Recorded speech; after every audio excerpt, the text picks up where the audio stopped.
Newt Gingrich is with us. One thing that has puzzled me, and, you know, you said something that every model you've ever known has been thrown off this election.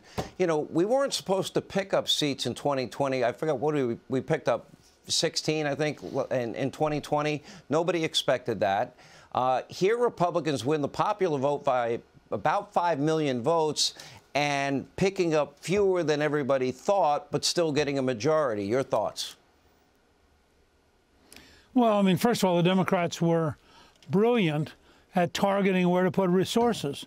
I talked 2 days ago with Adam Laxalt, who said, you know, he was ahead and was matching the Democrat with advertising until 2 weeks ago, and suddenly people decided he'd won, so they cut off his money, and she outspent him 3-1 the last 3 weeks. So I think you've got to go and look at some of these key places. In the case of Baldock, the candidate in New Hampshire, Mitch McConnell himself ran $4 million in ads attacking Baldock in a way, in the primary, in a way that I think permanently made it harder for him to win. So some of this is one race at a time. The bigger story, I think, is that Kevin McCarthy went out and recruited new people. This will be the most diverse House Republican Party in history, the most women, the most veterans, the most minorities, and in fact, if we had kept our incumbents, you know, in both '94 when we won and in 2020 when Kevin picked up 16 seats, we didn't lose a single incumbent. Well, if that were the case now, we'd be much closer to 230.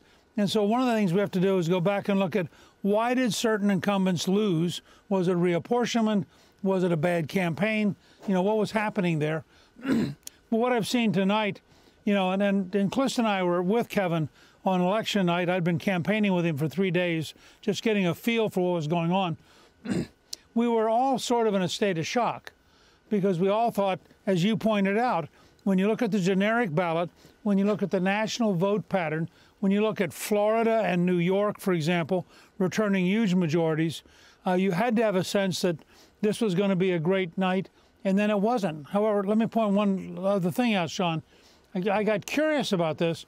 Kevin's going to be somewhere between 218 and 224.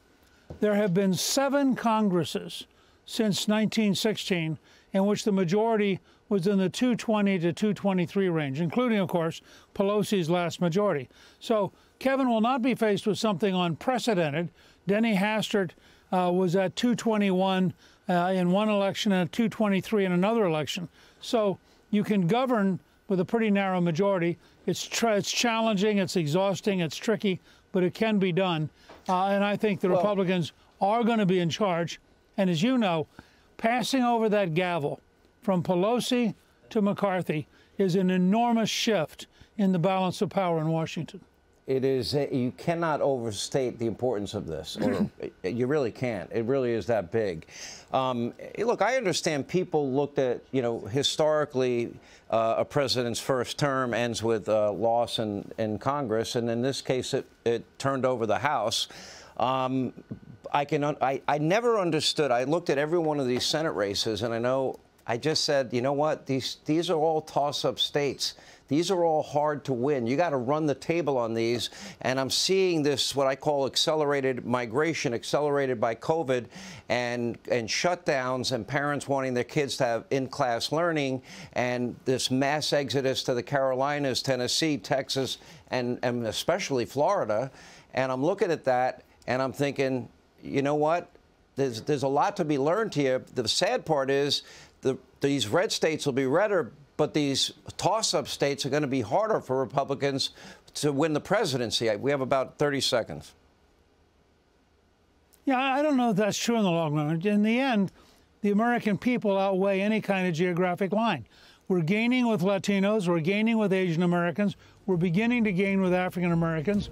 I think it's very likely 2 more years of Biden, we're going to have a great 2024.